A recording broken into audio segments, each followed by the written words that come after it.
Wait. கொஞ்சம் கொஞ்சம் மேல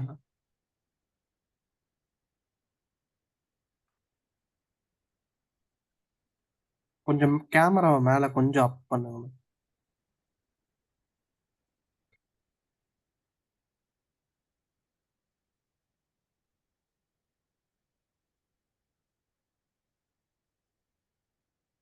இப்போ ஓகே மேம், ஸ்டார்ட் பண்ணலாம். ஓகே.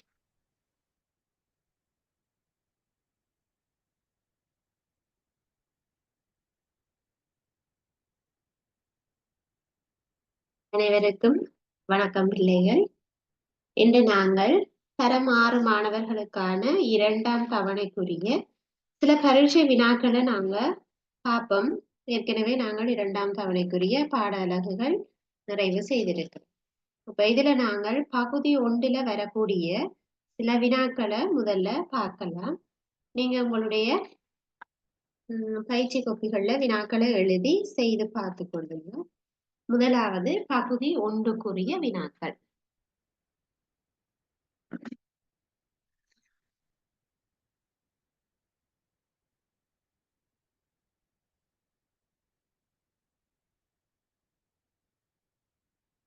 பகுதி 1க்குரிய வினாக்கள்ல தெரியும் உங்களுக்கு 4 விடைகள் தரப்படும். அதுல மிகவும் பொருத்தமான விடைய தெரிவு செய்ய வேண்டும்.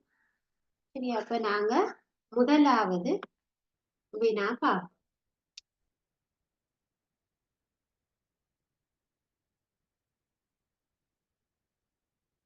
ஒன்றுன்னு போட்டு முதலாவது வினாவை எழுதி கொள்ளுங்க.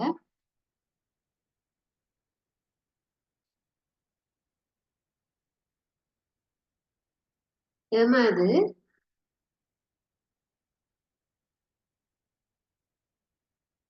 பிரதானமான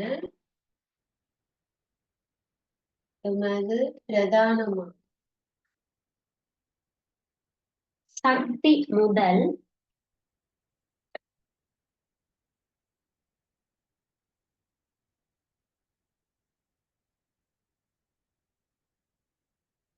எமது பிரதானமான சக்தி முதல் எது?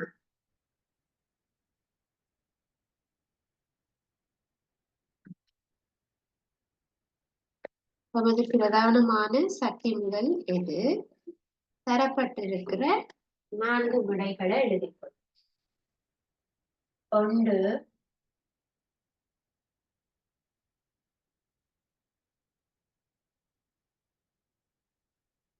சந்திரன், 2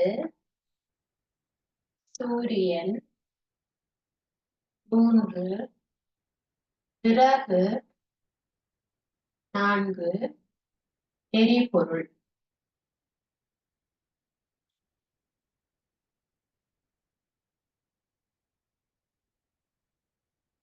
நான்கு விடைகளையும் எழுதிட்டு பொருத்தமான விடைய நீங்கள் தெரிவு செய்யலாம்.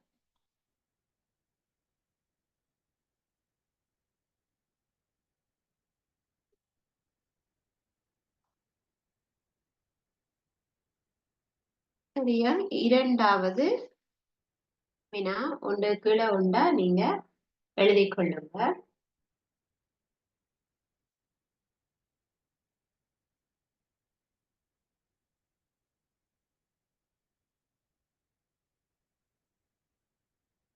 இரண்டாவது, வெப்பநிலையை அளவிட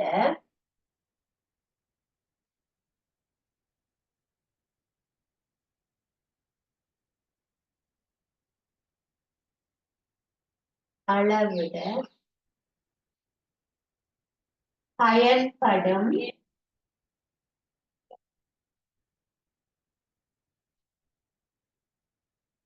கருவி. இரண்டாவது வினா, வெப்பநிலையை அளவிட பயன்படும் கருவி எது? அதுல முதலாவது விடை நீரமானி.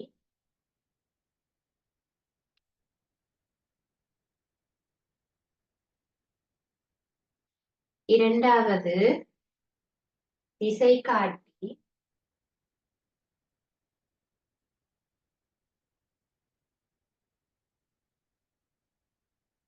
மூன்றாவது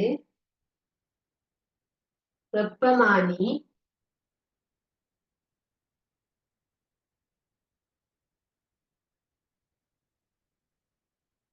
நான்காவது வில்லை.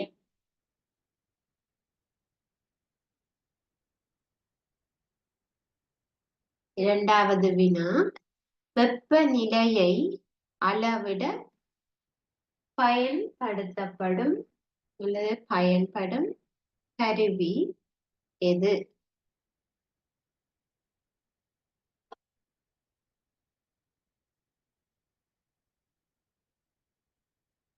வெப்பநிலையை அளவிட பயன்படும் கருவி எது?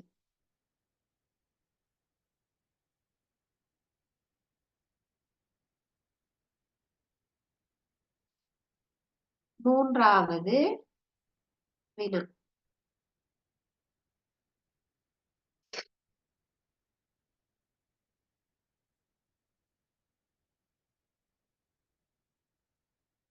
கழிமுகங்களில்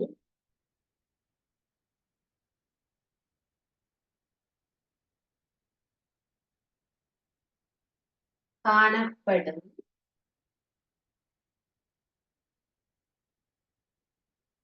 நீர் எவ்வகையானது?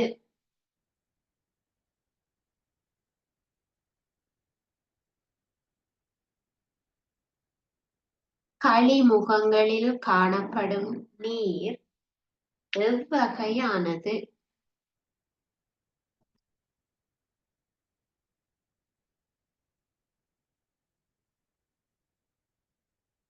இதுல எங்களுக்கு முதலாவது விடை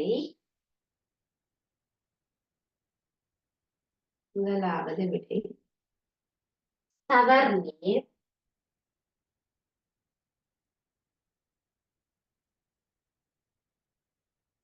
இரண்டாவது உவர்நீர். மூன்றாவது நன்னீர்.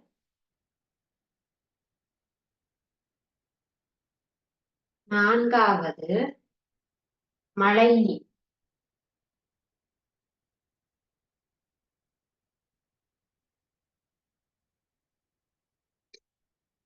மூன்றாவது வினா, கழிமுகங்களில் காணப்படும் நீர் எவ்வகையானது?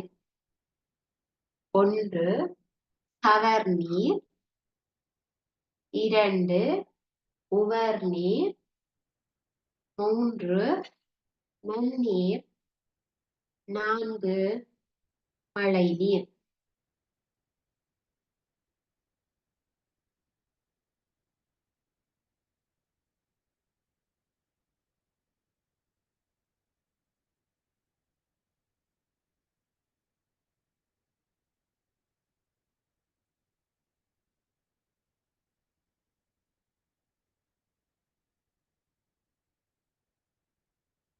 நான்காவது வினா,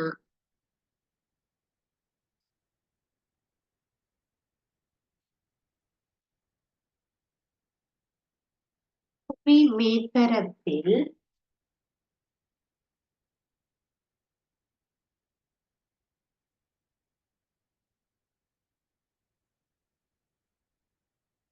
உள்ள நீரில் மனித நுகர்விற்கான அளவு. புவி மேற்பரப்பில் உள்ள நீரில் மனித நுகர்விற்கான அளவு முதலாவது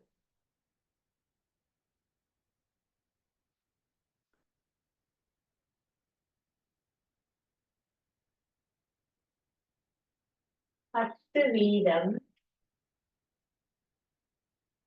இரண்டாவது விடை 2.58 வீதம். மூன்றாவது விடை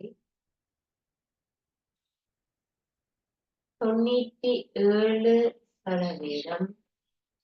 நான்காவது விடை 0.01%.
நான்கிற்குமான விடைகளை நீங்க எழுதி பாருங்க.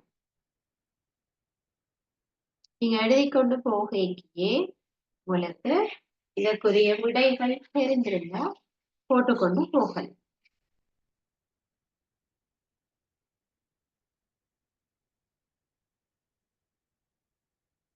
முதலாவது, எமது பிரதானமான சக்தி முதல் எது? எமது பிரதானமான சக்தி முதல். நாங்க சடப்பொருட்களும் சக்தியும் அங்கால படிச்சு கொண்டிருக்க நாங்க பார்த்திருப்போம். எங்களுடைய பிரதானமான சக்தி முதல் தொடர்பாக. சரியா? அப்ப நாங்க அதுல பார்க்கிறோம், எங்களுக்கு சூரியன் பிரதானமான சக்தி முதலாக இருக்கு. சரியா? அப்ப முதலாவது வினாவுக்கு எங்களுடைய பிரதானமான சக்தி முதலாக இருப்பது சூரியன்.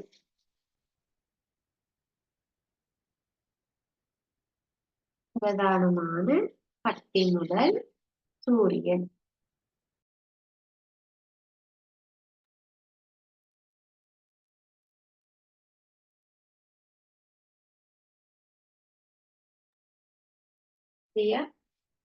இரண்டாவது வினா,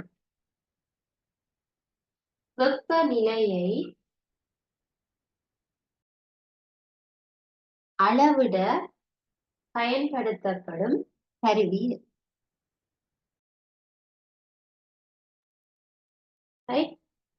முதலாவது நீரமானி, இரண்டாவது திசை காட்டி, மூன்றாவது வெப்பமானி, நான்காவது வில்லை. இப்ப பார்க்கிறோம், வெப்பநிலையை அளவிடுவதற்கு வெப்பமானி, வெப்பநிலையை அளவிட வெப்பமானி.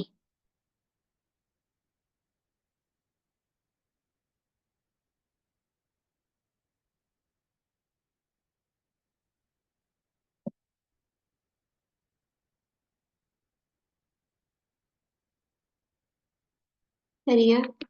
மூன்றாவது வினாவை பார்ப்போம்.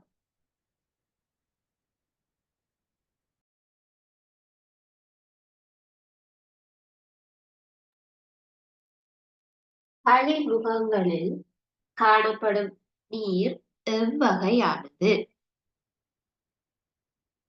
பார்க்கிற நீர் தொடர்பான பாடத்துல படிச்சிருக்கிறோம்.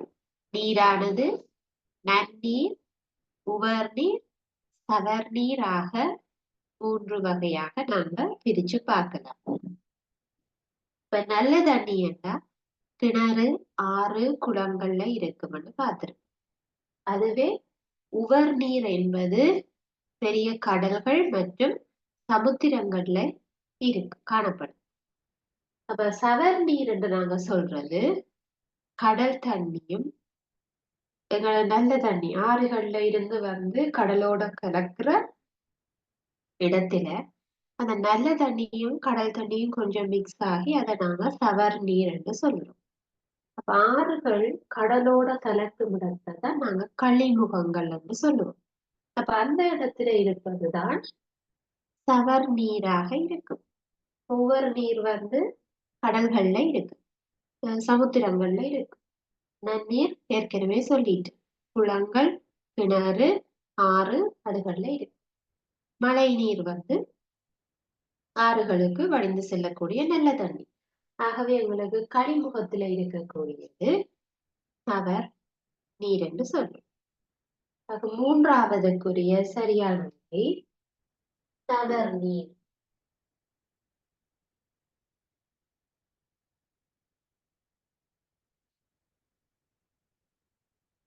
மூன்றாவதற்கு சரியான விடை சவர் நீர்.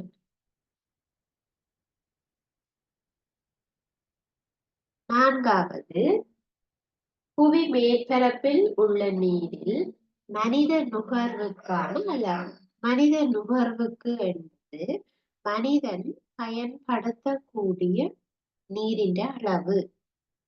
பூமியில இருக்கிற நீரில 97% கடலால சூழப்பட்டிருக்கு. ஆகவே அது பயன்படுத்தாத நீர். 97% போயிட்டு தண்டா மீதி 10% எல்லாம் வராது. சரியா? அப்ப எப்படியும் 100% இந்த சதவீதம் வரணும். ஏற்கனவே எங்களுக்கு இந்தியால இருக்கிற மீதி இருக்கிற அந்த 3 வீதங்கள்லையும் பனிப்பாறைகளாக இருக்கிறது தெரியுமா? அண்டார்டிகா, ஆர்டிக் அதுகள்ல எல்லாம் கடல் இந்த நீர் வந்து என்னவாக இருக்கு? பனிக்கட்டிகளாக இருக்கு. அப்ப அது எல்லாத்தையும் தவிர மனிதன் பயன்படுத்தக்கூடிய நீரின் சதவீதம் என்பது 0.01%. மிகவும் பொருத்தமான விடை நான்காவது.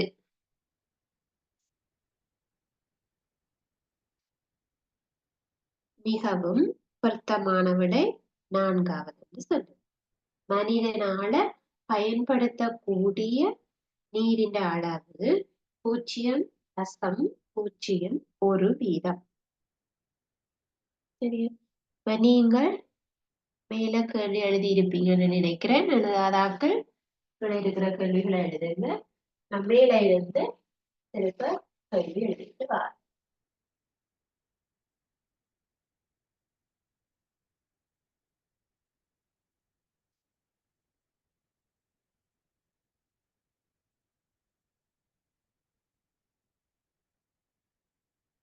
சரி, ஐந்தாவது வினாவை பார்ப்போம்.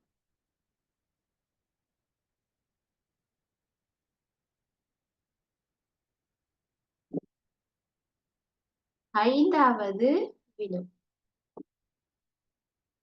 வயலினில்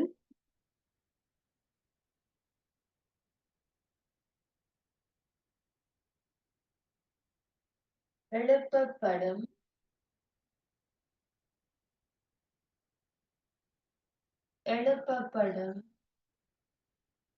ஒலியானது.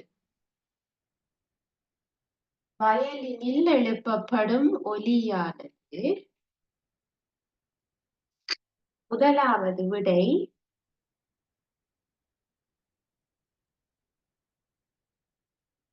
இசை, இரண்டாவது இரைச்சல், மூன்றாவது இயற்கை ஒலி,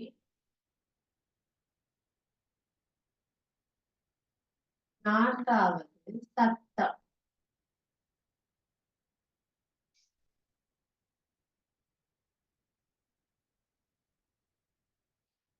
ஐந்தாவது வினா,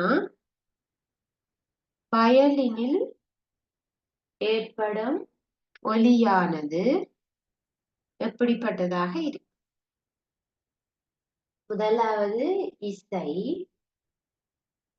இசை. இரண்டாவது இரைச்சல். இரைச்சல்.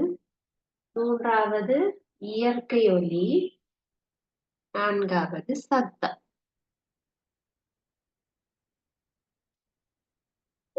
ஆறாவது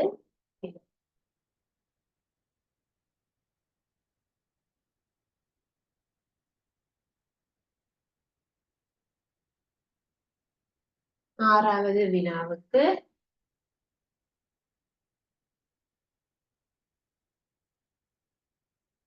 ஒரு படம் தரப்பட்டிருக்குது.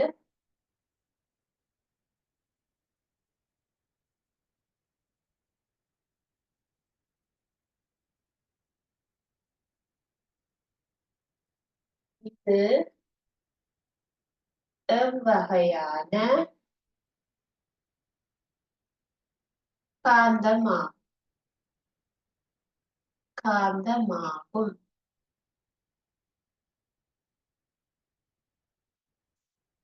இது எவ்வகையான காந்தமாகும்?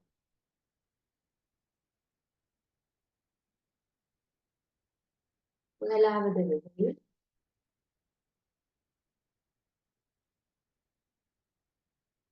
U வடிவ காந்தம்.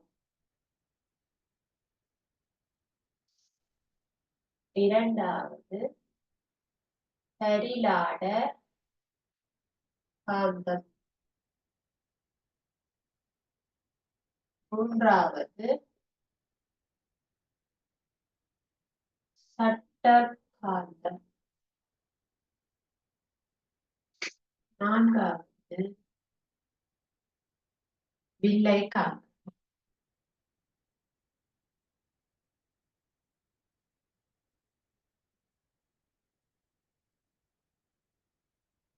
ஆறாவது இது எவ்வகையான காந்தம்?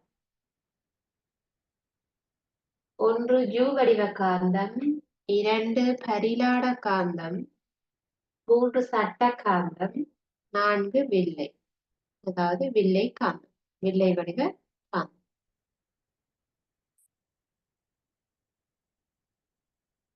ஏழாவது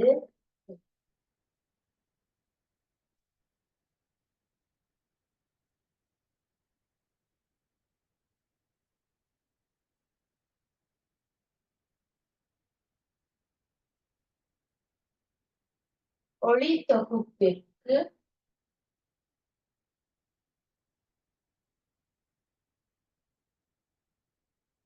தொகுப்பிற்கு அவசியமான காரணி அல்லாதது.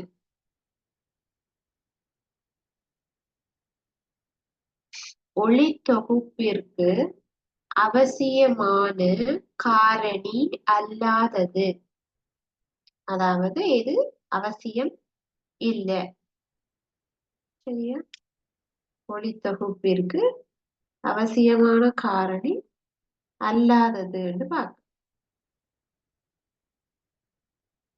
ஒன்று ஆக்சிஜன், இரண்டு சூரிய ஒளி, மூன்று கார்பனீரொட்சைடு,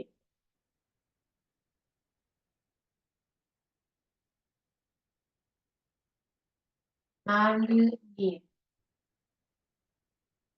அவசியமான காரணி அல்லாதது என்று சொல்லுவோம்.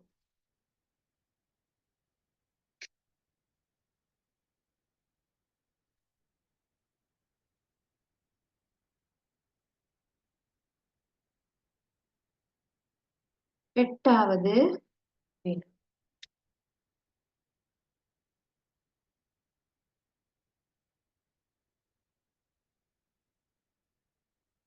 தெளிந்த சுண்ணாம்பு நீரை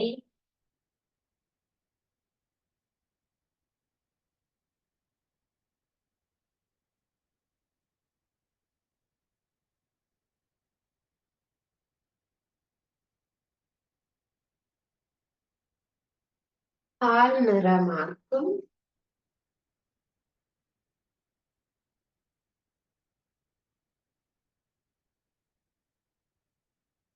வாயு எது? தெளிந்த சுண்ணாம்பு நீரை பால் நிறமாக மாற்றும் வாயு எது? ஒன்று நீராவி,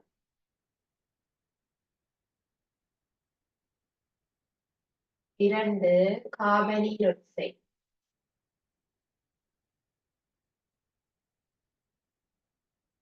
3 ஒட்சிசன், 4 ஐதரசன்.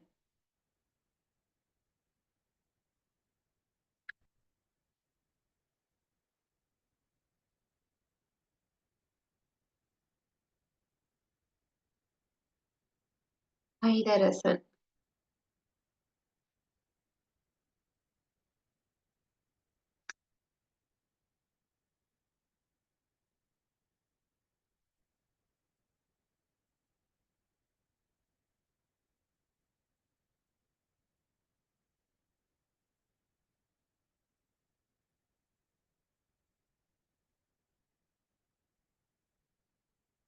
முதலாவது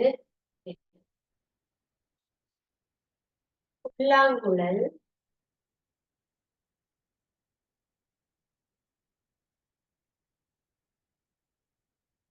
புல்லாங்குழல் ஒலி எழுப்பும் போது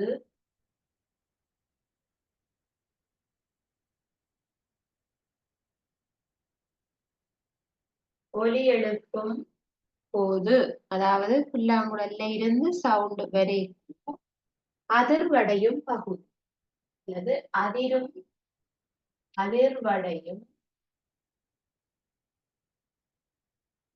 பகுதி எது?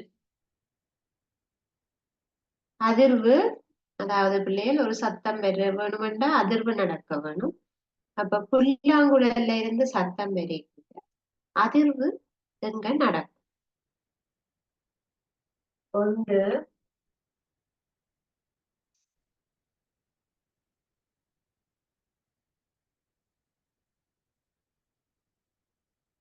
இழை அதிரும், 2வது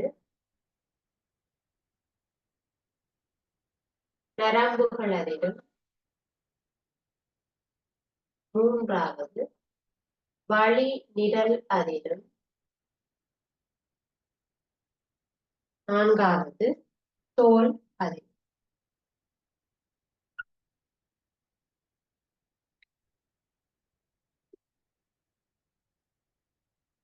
எழுதிக் கொள்ளுங்க.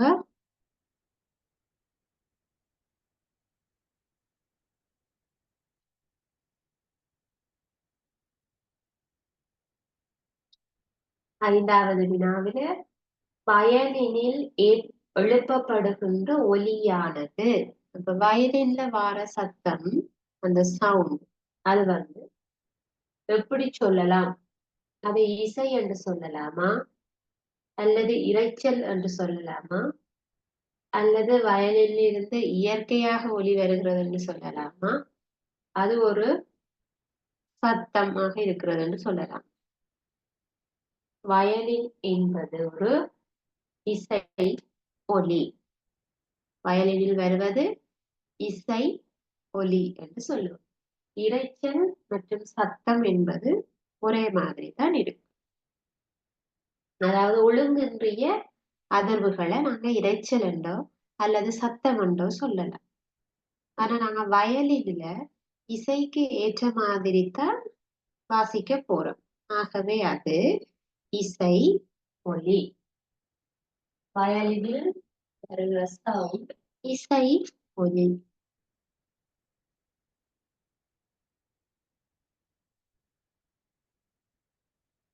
ஆறாவதுல உங்களுக்கு தெரியும், நேரா வந்திருக்கிறபடினால அது ஒரு சட்ட காந்தம்.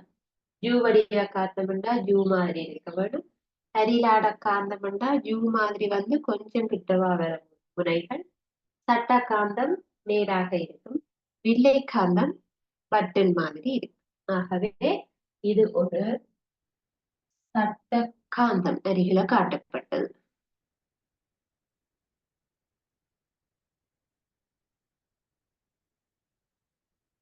சரி. 7வது ஒளி தொகுப்பிற்கு அவசியமான காரணி அல்லாதது. கேள்வியை ஃபுல்லா வாசிக்கப்படுகிறேன். அவசியமான காரணி என்று கேட்கல, காரணி அல்லாதது. அல்லாதது இல்ல, எது ஒளித்தொகுப்புக்கு அவசியம் இல்லை என்பதுதான் அதுல அர்த்தம். நம்ம முதலாவது பாருங்க, ஒட்சிசன். ஒட்சிசன் ஒளித்தொகுப்பு நடைபெற்ற பின்னர் அந்த தாவரத்தினால வெளிவிடப்படுகின்ற வாயு. ஒளித்தொகுப்பில உணவு தொகுக்கப்பட்ட பின்னர் ஒட்சிசன் வாயு ஆட்டோமேட்டிக்கா விடுவிக்கப்படும். அது ஒளித்தொகுப்புக்கு தேவை என்று இல்லை, ஒளித்தொகுப்பு நடந்தா பிறகு வெளியேற்றப்படுவது. ஆனால் சூரிய ஒளி கட்டாயம் இருக்க வேணும். ஏன்? அது ஒளி உள்ள போதுதான் தொகுக்கும். அப்ப சூரிய ஒளி கட்டாயம் தேவையான அவசியமானது. சூரிய ஒளி இருக்கிறதோட எங்களுக்கு நீரும் கார்பனீர் ஆக்சைடும் சேர்ந்துதான் அங்க உணவு தயாரிக்க வேண்டும். ஆகவே கார்பனீர் ஆக்சைடு, நீர் என்பன முக்கியம், தேவையானவை. எங்களுக்கு எது தேவையில்லை? ஆக்சிஜன் ஒளித்தொகுப்பு செய்யறதுக்கு தேவையில்லை. ஒளித்தொகுப்பு நடைபெற்ற பின்னர் தாவரங்களினால் வெளியேற்றப்படும். ஒளித்தொகுப்பினுடைய விளைவு, ஒளித்தொகுப்பு செய்த பிறகுதான் ஆக்சிஜன் வாயு உருவாகும். ஒளித்தொகுப்பு தேவையான வாயு கார்பன் ஆக்சைடு. ஒளித்தொகுப்பு நடைபெற்ற பின்னர் வெளியேற்றப்படுவது ஆக்சிஜன் வாயு என்று சொல்லும். சூரிய ஒளி எங்களுக்கு கட்டாயமே தேவை என்றால் அதுதான் ஒளித்தொகுப்புக்கான சக்தியை வழங்கும், சக்தி முதல். அடுத்ததாக 8வது, தெளிந்த சுண்ணாம்பு நீரை பால் நிறமாக மாற்றுவது. இது நாங்கள் வெளிச்சுவாச வழியில கார்பனீர் ஆக்சைடு உண்டு என்ற பரிசோதனையில பார்த்திருக்கோம். ஒரு சோதனை குழாயில தெளிந்த சுண்ணாம்பு நீரை எடுத்தோம்னா அது நிறமற்றதாக இருக்கும். அதுக்குள்ள ஒரு ஸ்டோ பேப்பர் வச்சு ஊதினம்னா அது பால் நிறமாக மாறும் சொல்லுவோம். அப்ப தெளிந்த சுண்ணாம்பு நீர் பால் நிறமாக மாறினதுக்கு காரணம் எங்கட வெளிச்சுவாசத்தின் மூலம் வந்த கார்பனீர் ஆக்சைடு வாயு. கார்பனீர் ஆக்சைடு வாயு. சரியா? அப்ப எங்களுக்கு வெளிச்சுவாசத்துல இந்த வாயு வந்தாதான் எங்களுக்கு அங்க என்னது பால் நிறமாக மாறி இருக்க வேண்டும். சரியா? அப்ப அங்க ஆக்சிஜன் வாயுவாலேயோ அல்லது ஹைட்ரஜன் வாயுவோ அல்லது நீராவியோ அதுக்கு காரணமாக அமையாது. சரியா? அப்ப கார்பனீர் ஆக்சைடை கண்டுபிடிக்கிறதுக்கான டெஸ்டையும் நாங்க இதைத்தான் செய்வோம். இது தெளிந்த சுண்ணாம்பு நீரை எடுத்து அதுக்கு அதனூடாக அந்த வாயுவை செலுத்திக்கு அது பால் நிறமாக மாற்றுதுன்னு சொன்னா அதுக்கு காரணம் கார்பனீர் ஆக்சைடுன்னு சொல்லுவோம். சரியா? அது ஆகவே வெளிச்சுவாசத்தில் கார்பனீர் ஆக்சைடு உண்டு.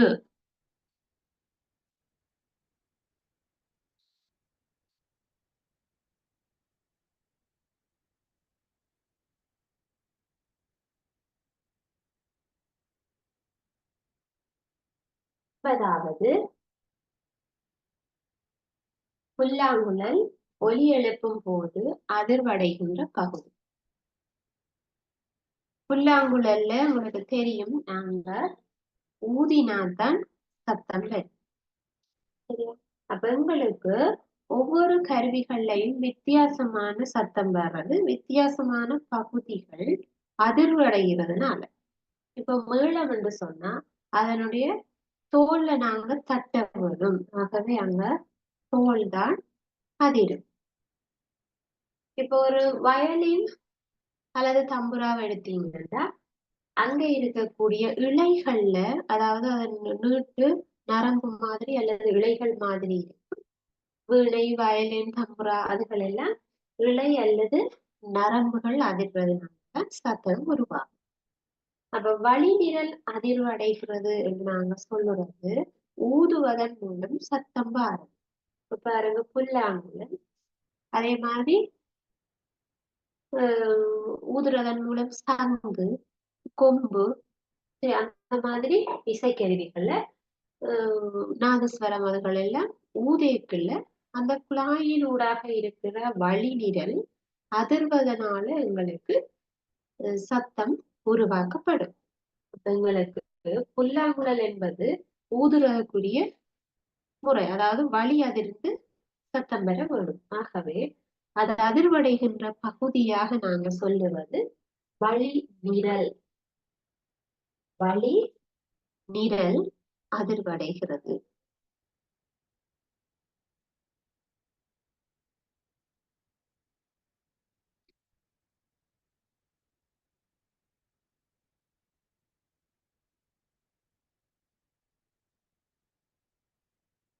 ஆகவே இன்றைக்கு நாங்க 9 வினாக்கள் பகுதி ஒன்றுக்குரியதாக பார்த்திருக்கிறோம். இதுல உங்களுக்கு ஏதாவது டவுட் இருந்தா நீங்க கேட்கலாம்.